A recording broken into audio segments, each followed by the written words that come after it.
கருணாநிதி நூற்றாண்டு விழாவில் ரஜினி மற்றும் கமல் உண்மைக்கு மாறாக பேசியுள்ளனர் என்று முன்னாள் அமைச்சர் ஜெயக்குமார் தெரிவித்துள்ளார்.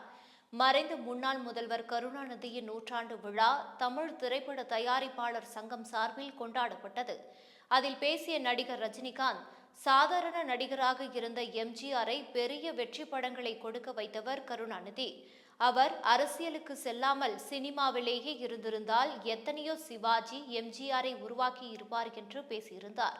இதுகுறித்து கருத்து தெரிவித்துள்ள அதிமுக முன்னாள் அமைச்சர் ஜெயக்குமார், முன்னாள் முதல்வர் கருணாநிதியால் தான் எம்ஜிஆர் சினிமாவில் உயரம் சென்றதைப் போல நடிகர்கள் ரஜினிகாந்த் மற்றும் கமல்ஹாசன் ஆகியோர் உண்மைக்கு மாறாக பேசியுள்ளனர். இனி வரும் காலங்களில் வரலாற்றை மறைக்காமல் பேசினால் நன்று என தெரிவித்துள்ளார். மேலும் தன் நடிப்பாலும் உழைப்பாலும் வள்ளல் குணத்தாலும் மட்டுமே மக்கள் மனங்களை எம்ஜிஆர் வென்று நிற்கிறார் எனவும் அவரது உதவியால் தான் கருணாநிதியே முதல்வர் ஆனார் எனவும் ஜெயக்குமார் குறிப்பிட்டுள்ளார். அரசுடன் நடைபெற்ற முத்தரப்பு பேச்சுவார்த்தை தோல்வியடைந்த நிலையில் திட்டமிட்டபடி நாளை வேலைநிறுத்தம் நடைபெறும் என்று போக்குவரத்து தொழிற்சங்கங்கள் அறிவித்துள்ளன. அரசு போக்குவரத்து கழகங்களில் காலியாக உள்ள பணியிடங்களை நிரப்ப வேண்டும், ஓய்வு பெற்ற ஊழியர்களுக்கு வழங்கப்படாமல் உள்ள அகவிலைப்படி உயர்வை வழங்க வேண்டும் உள்ளிட்ட பல்வேறு கோரிக்கைகளை வலியுறுத்தி போக்குவரத்து தொழிற்சங்கங்கள் ஜனவரி 9 முதல் வேலைநிறுத்தம் செய்யப் போவதாக அறிவித்திருந்தன. அதைத் தொடர்ந்து போக்குவரத்து துறை அமைச்சர் சிவசங்கர் சென்னையில் தொழிற்சங்க நிர்வாகிகளுடன் சனிக்கிழமை பேச்சுவார்த்தை நடத்தினார். ஆனால் அது தோல்வியில் முடிவடைந்தது. போக்குவரத்து தொழிற்சங்கங்களுடனான முத்தரப்பு பேச்சுவார்த்தை அமைச்சர் சிவசங்கர் தலைமையில் திங்கட்கிழமை மீண்டும் நடைபெற்றது. அதில் தொழிற்சங்கங்கள் தரப்பில் CITU, AITUC, அண்ணா தொழிற்சங்க பேரவை சேர்ந்த நிர்வாகிகள் பங்கேற்றனர். இந்த முத்தரப்பு பேச்சுவார்த்தையும் தோல்வியில் முடிந்தது. இதனால் திட்டமிட்டபடி ஜனவரி 9 முதல் போக்குவரத்து தொழிலாளர்கள் வேலைநிறுத்த போராட்டத்தில் ஈடுபட உள்ளனர். ஏற்கனவே 2 முறை நடைபெற்ற பேச்சுவார்த்தையில் உடன்பாடு எட்டப்படாத நிலையில் தற்போது 3வது கட்ட பேச்சுவார்த்தையும் தோல்வியடைந்துள்ளது. மத்திய நிதி அமைச்சகம் தெரிவித்த தகவலின்படி வணிக நிறுவனங்கள் தங்கள் எதிர்கால GST வரி விதிப்பை குறைக்க கொள்முதல் மீது செலுத்திய வரிகளை பயன்படுத்த அனுமதிக்கும் இன்புட் டாக்ஸ் கிரெடிட் எனப்படும் உள்ளீட்டு வரி கிரெடிட் முறையை பயன்படுத்தி வருகின்றன. சென்ற ஆண்டு மே மாதத்திலிருந்து நடைபெறும் ஆய்வை தொடர்ந்து உள்ளீட்டு வரி கிரெடிட் முறையை பயன்படுத்தி 44,015 கோடி ரூபாய் அளவில் GST வரி ஏய்ப்பை 29,273 போலி நிறுவனங்கள் மூலம் ஈடுபட்டது உறுதி செய்யப்பட்டுள்ளது. போலியான குட்ஸ் மற்றும் சர்வீஸ் பரிவர்த்தனைகள் செய்ததாக போலி இன்வாய்ஸ்கள் தயாரிக்கப்பட்டு இந்த வரி ஏய்ப்பு நடைபெற்றுள்ளது. இதன் மூலம் உள்ளீட்டு வரி கிரெடிட் 3,802 கோடி ரூபாய் வணிக நிறுவனங்களுக்கு மோசடியாக செல்லவிருந்தது தடுக்கப்பட்டுள்ளது. மேலும் மோசடியாக பெற்ற 844 கோடி ரூபாய் திரும்ப பெறப்பட்டுள்ளது. இந்த சம்பவங்களில் இதுவரை 121 பேர் கைது செய்யப்பட்டுள்ளனர். பூட்டான் அரசு குடும்பத்துக்கு சொந்தமான நிலத்தை சீனா அபகரித்துள்ள சம்பவம் பூட்டான் மக்களிடையே அதிருப்தியை ஏற்படுத்தியுள்ளது.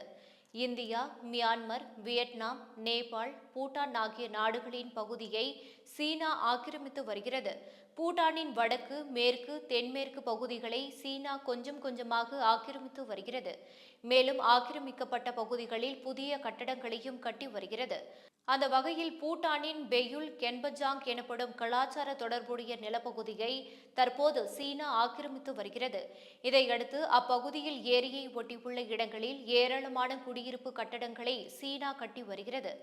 சீனா ஆக்கிரமித்த அந்த பகுதி பூட்டான் அரசு குடும்பத்துக்கு சொந்தமானது என்பது தற்போது தெரிய வந்துள்ளது. ஆனாலும் அந்த ஆக்கிரமிப்பை எதிர்க்க முடியாத நிலையில் பூட்டான் உள்ளது என்பதுதான் நிதர்சனம். பூட்டான் உடனான எல்லையை நிர்ணயிக்கும் பேச்சுவார்த்தையில் சீனா ஈடுபட்டு வருகிறது. அதே சமயம் இதுபோல அந்நாட்டின் எல்லைகளை ஆக்கிரமிக்கும் பணியில் ஈடுபட்டு வருவது பூட்டான் மக்களிடையே அதிருப்தியையும் அதிர்ச்சியையும் ஏற்படுத்தியுள்ளது.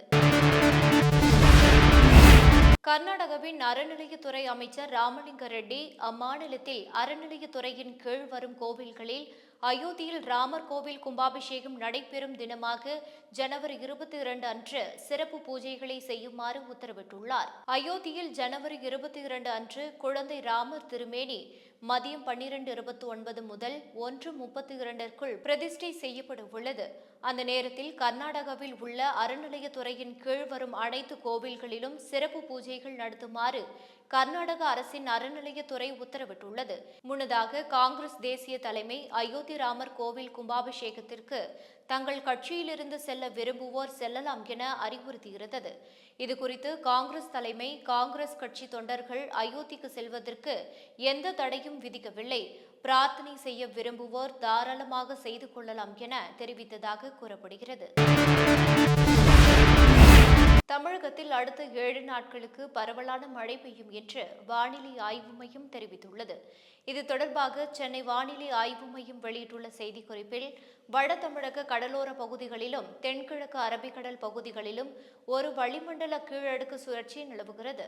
ஜனவரி 8 முதல் ஜனவரி 14 வரை தமிழகத்தில் அநேக இடங்களிலும் புதுவை மற்றும் காரைக்கால் பகுதிகளிலும் இடி மின்னலுடன் கூடிய லேசானது முதல் மிதமான மழை பெய்யக்கூடும். ஜனவரி 8 அன்று திருவாரூர், நாகப்பட்டினம், மயிலாடுதுறை, கடலூர், விழுப்புரம், செங்கல்பட்டு, திருவண்ணாமலை மாவட்டங்கள் மற்றும் புதுச்சேரி, காரைக்கால் பகுதிகளில் ஓரிரு இடங்களில் கன முதல் மிக கனமழை பெய்யக்கூடும். ஜனவரி 9 முதல் 10 தேதிகளில் கன்னியாகுமரி, திருநெல்வேலி, தூத்துக்குடி மற்றும் ராமநாதபுரம் மாவட்டங்களில் ஓரிரு இடங்களில் கனமழை பெய்யக்கூடும். சென்னையில் அடுத்த 24 மணி நேரத்திற்கு வானம் ஓரளவு மேகமூட்டத்துடன் காணப்படும். நகரத்தின் ஓரிரு இடங்களில் மிதமானது முதல் கனமழை பெய்ய வாய்ப்புள்ளது.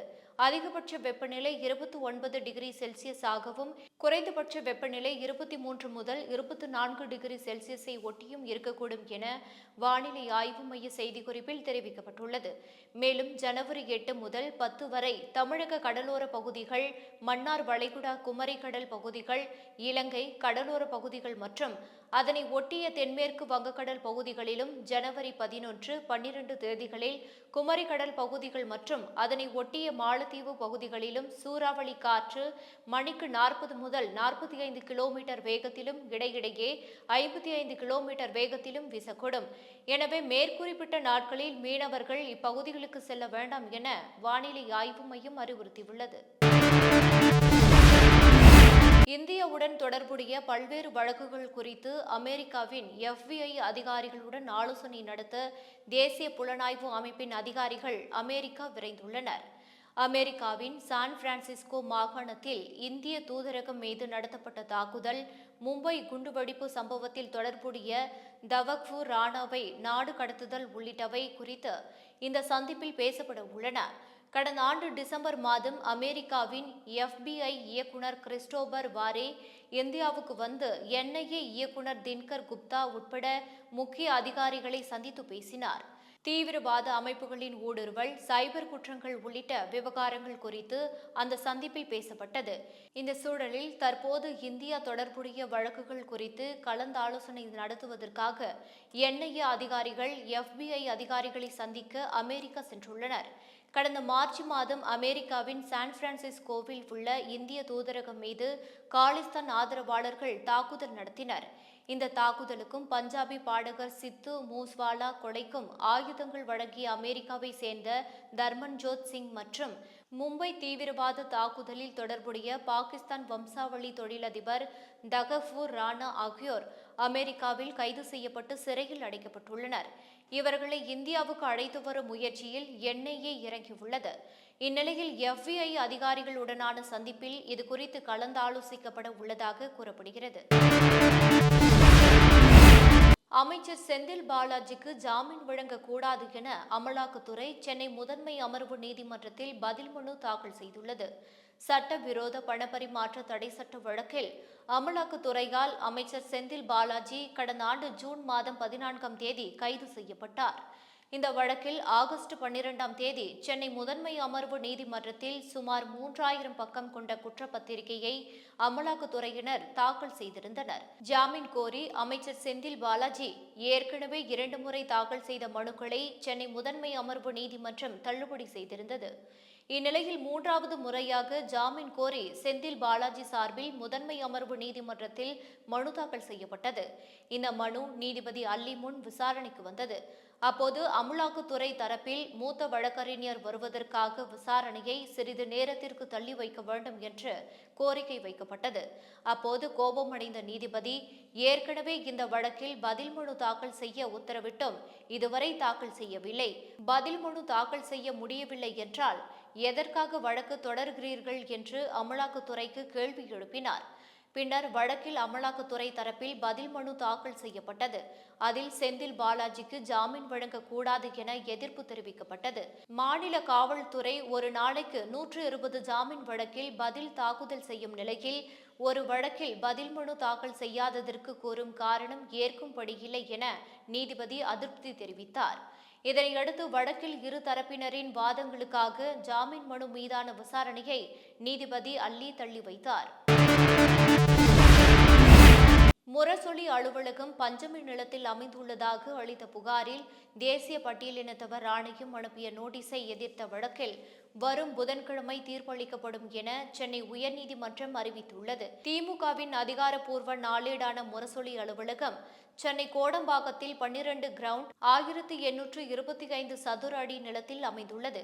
இந்த நிலம் பஞ்சமி நிலம் என பாஜக மாநில நிர்வாகி சீனிவாசன் 2019 தேசிய பட்டியலினத்தவர் ஆணையத்தில் புகார் அளித்திருந்தார்.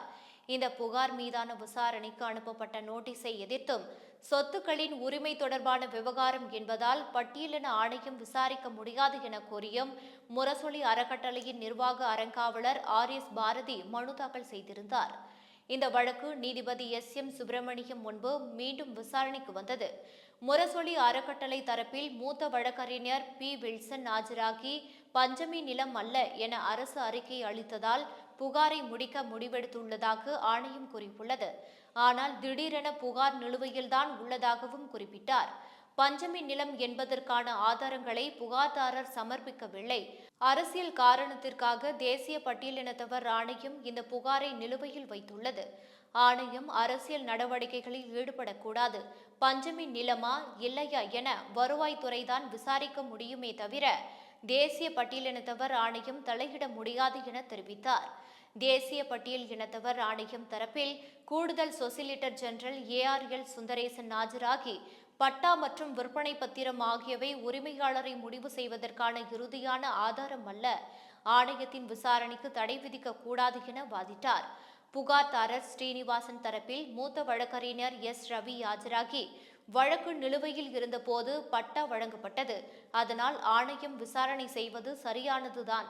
விலங்கு சான்றிதழில் 1974 மாதவன் நாயர் பெயரோ அஞ்சுகம் பதிப்பகம் பெயரோ இல்லை என்றும் திருவண்ணாமலை நிலம் தொடர்பாகத்தான் உள்ளது என தெரிவித்தார்.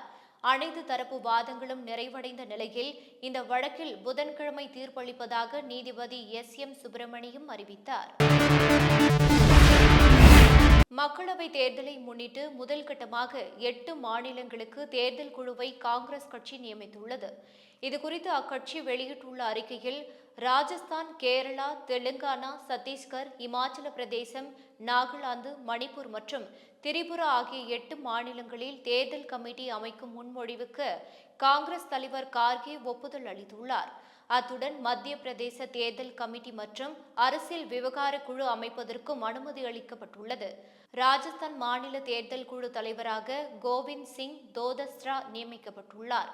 இந்த குழுவில் முன்னாள் முதல்வர் அசோக் கெலாட்டும் உறுப்பினராக இடம்பெற்றுள்ளார். கேரளா தேர்தல் குழு தலைவராக K. சுதாகர் நியமிக்கப்பட்டுள்ளார். மூத்த தலைவர்களான AK Antony, KC Venugopal, Ramesh Chennithala, Vayalar Ravi, Satheesan, K. Suresh, Sasi Tharoor, Mullappally Ramachandran உள்ளிட்டோர் உறுப்பினர்களாக இடம்பெற்றுள்ளனர். தெலுங்கானா முதல்வர் ரேவந்த் ரெட்டி அம்மாநில தேர்தல் குழு தலைவராக அறிவிக்கப்பட்டுள்ளார். இமாச்சல பிரதேச தேர்தல் குழு தலைவராக பிரதீபா சிங் நியமிக்கப்பட்டுள்ளார். மத்திய பிரதேசத்தில் ஜிதேந்திர சிங் தலைமையில் அரசியல் விவகார குழுவையும் காங்கிரஸ் கட்சி அமைத்துள்ளது. சத்தீஸ்கர் தேர்தல் குழுவின் தலைவராக தீபக் பைஜ் நியமிக்கப்பட்டுள்ளார். மணிப்பூரில் தேர்தல் குழு தலைவராக K. மேகச்சந்திர சிங் நியமிக்கப்பட்டுள்ளார். நாகாலாந்து பிரதேச தேர்தல் குழுவின் தலைவராக S. சுபோங் மேரன் ஜமெரும், திரிபுரா மாநில தேர்தல் குழுவின் தலைவராக ஆஷிஷ் குமார் சாகாவும் நியமிக்கப்பட்டுள்ளார்.